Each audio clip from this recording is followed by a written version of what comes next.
सर्वप्रथम आप तमाम पूर्व निर्धारित फेसबुक लाइव में आप तमाम साथियों का स्वागत है, अभिनंदन है और वंदन है।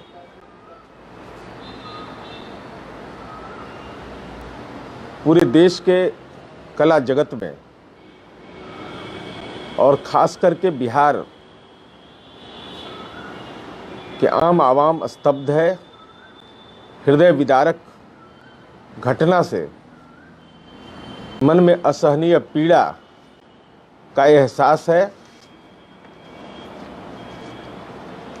बिहार की शान और बॉलीवुड अभिनेता सुशांत सिंह राजपूत, इनके निधन की खबर दुखदाई और पीड़ाजनक है।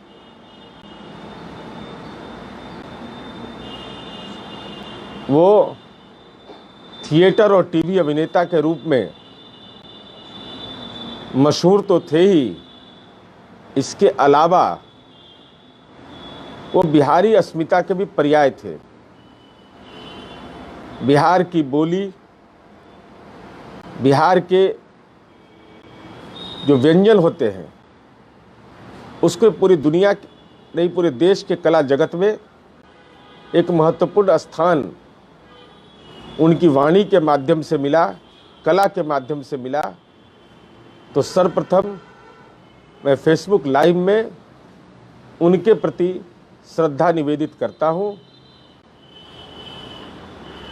ईश्वर से विनम्र प्रार्थना है, ये पूरे बिहार वासियों की आम भावना है कि उस आत्मा को शांति मिले, उनके परिजन को धैर्य, साहस और संबल प्रदान करे और बिहार के आम आवाम, खास करके युवा पीढ़ी का मन जो विचलित है, दुखदाई है, ऐसी स्थिति में उनके मन के अंदर का संबल मजबूत हो, भगवान से ही प्रार्थना है।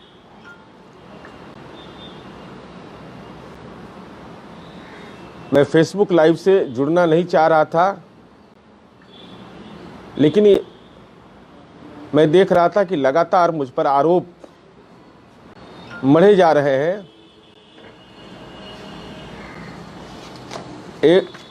193 घंटा हो गया, हम पर तरह तरह के आरोप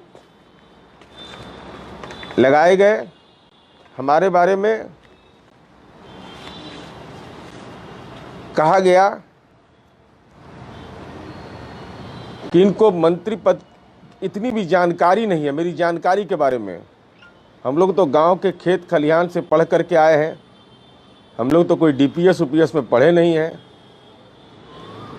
तो हमारी योग्यता पर भी सवाल उठाया गया कि मुद्दा उठाने का इनको तरीका नहीं मालूम। यह भी कहा गया, हिंदू अनडिवाइडेड फैमिली एक्ट का प्रावधान बताया गया। हर प्रावधान को बताएंगे, धैर्य रखिए। यह भी बताया गया कि यह चुनावी हलफनामा में है। ये तमाम आरोप हम पर लगाए गए। यह बताया गया, सारे लोग मैदान में आ गए। एक प्रेस कॉन्फ्रेंस ने सारे परिवार के लोगों को, आप तमाम मीडिया के साथियों के साथ और बिहार की जनता के सामने अपनी बात कहने के लिए मजबूर होना पड़ा। यह कहा गया कि निकनेम ही है, निकनेम मतलब उपनाम होता है। यह कहा गया कि चुनावी हलफनामा में इसका जिक्र है। यह कहा गया कि आप पता लगा लीजिए मेरे बारे में कि हमको क्या क्या कहा गया। विपक्ष के नेता के द्वारा कहा गया कि पता लगा लीजिए नाम। मैं एक एक प्रश्न का जवाब देने को तैयार हूं।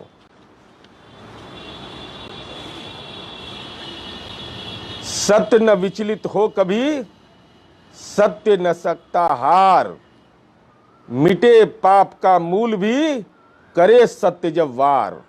जब वार सत्य जो वार करता है ना, तो मन विचलित होगा। मुख में मीठे बोल हैं, जैसे ये लोग कहा है ना, दलित शोषित पिछड़ा का नारा लगाते हैं। मुख में मीठे बोल हैं, हृदय कपट का भाव, हृदय में कपट रखे हुए हैं। इनमें अब है नहीं सच सुनने का चाव।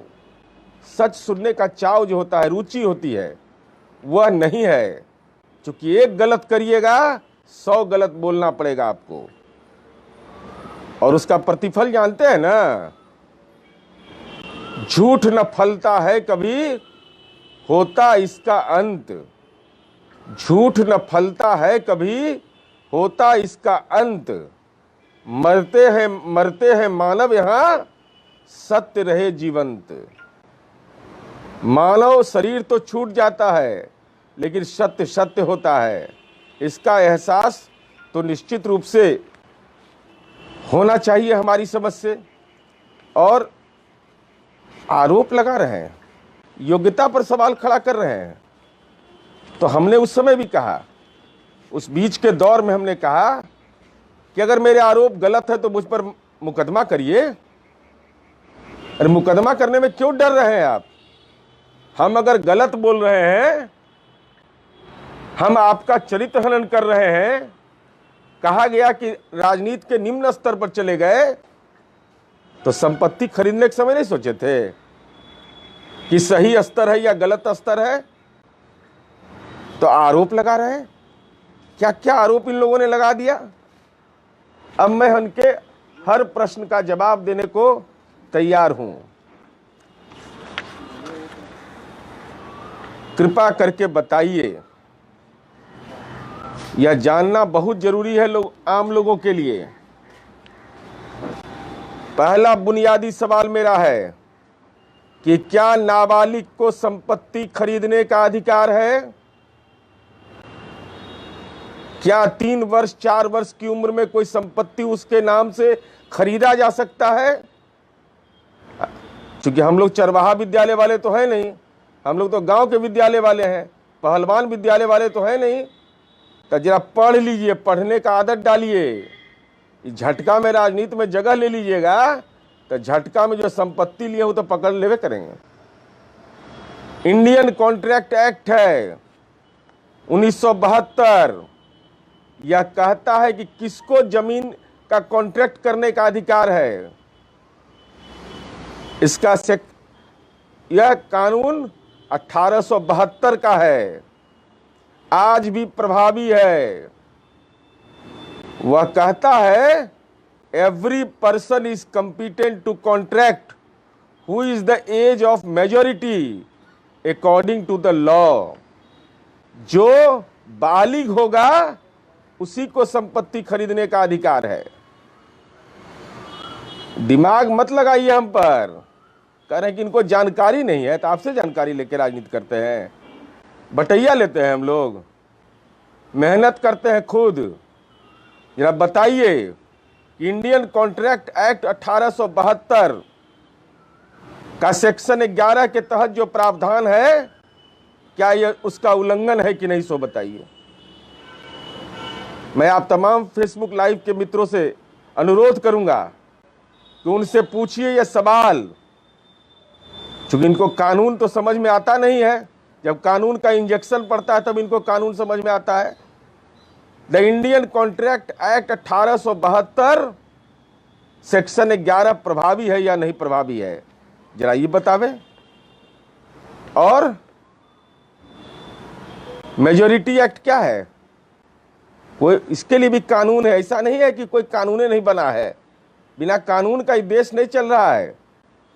डॉक्टर भीमराव अंबेडकर ने इस देश के अंदर संविधान बनाया, और संविधान के द्वारा जो प्रदत्त शक्तियां हमारी हैं, वो शक्तियां के तहत इंडियन मेजॉरिटी एक्ट है। साल उल तो याद होगा नहीं, 1875। उसका 3(1) यह कहता है every person domiciled in India shall attain the age of majority on his completing the age of 18 years and not before। 18 वर्ष के पहले कोई भी व्यक्ति बालिग नहीं हो सकता, तब बालिग हो नहीं सकते। इंडियन कॉन्ट्रैक्ट एक्ट 1872 में आप जमीन खरीद नहीं सकते, तो जमीन खरीद कैसे लिया, कैसे खरीदा जमीन, ये बताइए ना।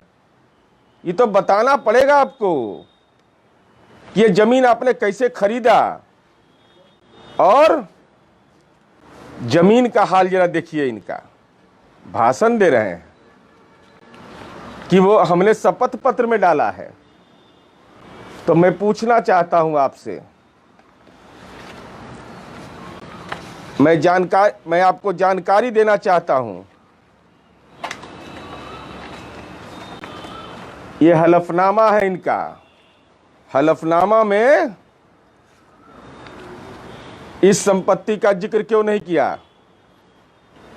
दो संपत्ति है, तेज प्रताप यादव और तरुण कुमार यादव, पेशर लालू प्रसाद यादव। तो एक संपत्ति का तो जिक्र आप करते हैं, लेकिन दूसरी संपत्ति जो है वह 27/10/1993 को 27/10/1993 को जो जमीन लिखाया आपने मात्र 6,000 में। देखिए, इतना सस्ता जमीन तो किसी को नहीं मिलता होगा भाई। ये गौरव तो इन्हीं को प्राप्त है। यह जमीन आपने लिखवाया और वो जमीन का डिटेल मेरे पास उपलब्ध है। इसका देखिए क्या हाल है इन लोगों का खाता का।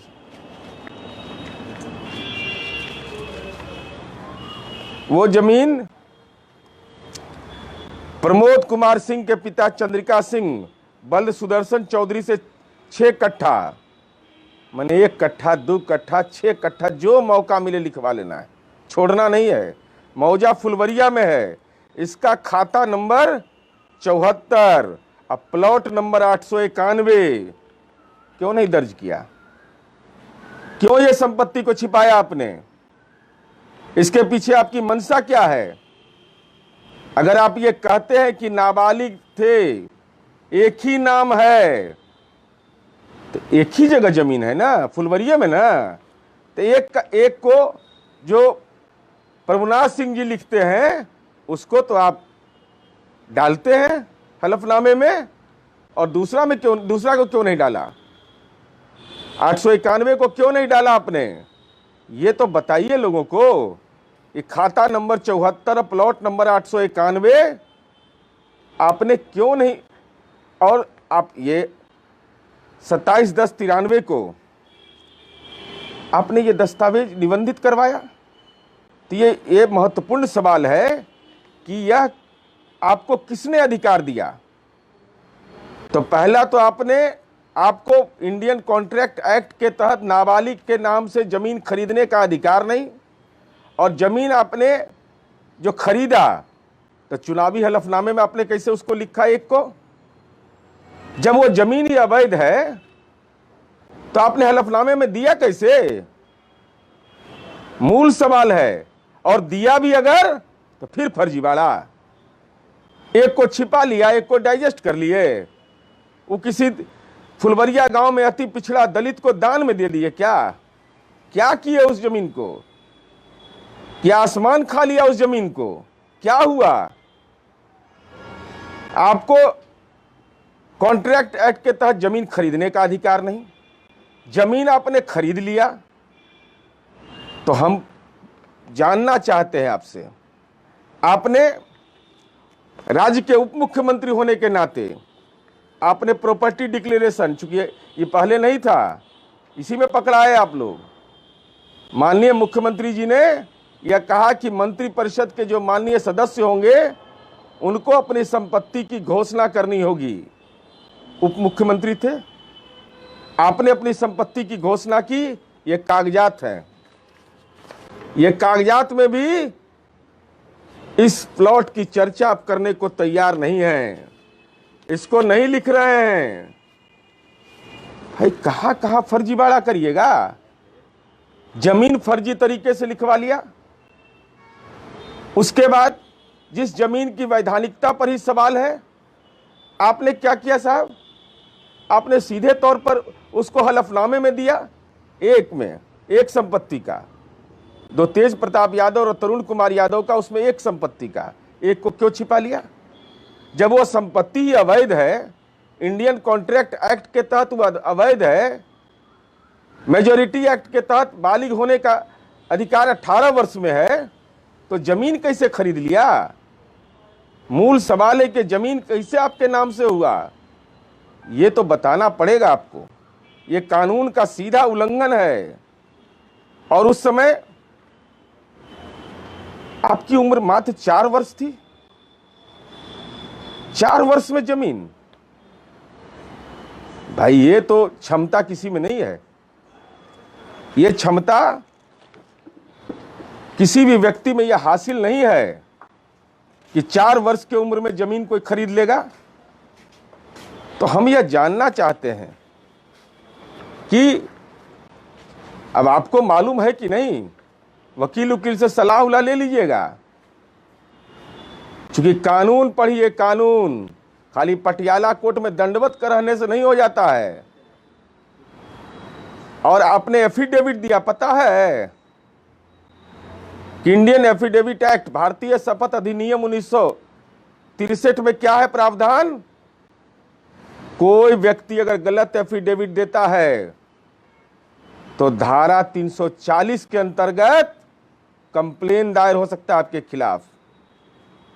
याद रखिएगा ये सब। भारतीय शपथ अधिनियम 1963 क्या धारा 340, 420 का मुकदमा के तो आप लोग एक्सपर्ट हैं, सब पर है 420 का मुकदमा आपके यहाँ, लेकिन धारा 340 के तहत आप पर कंप्लेन दायर हो सकता है। और आपने जमीन लिया। मैं आपसे जानना चाहता हूं, कहां है पैन नंबर उस संपत्ति का?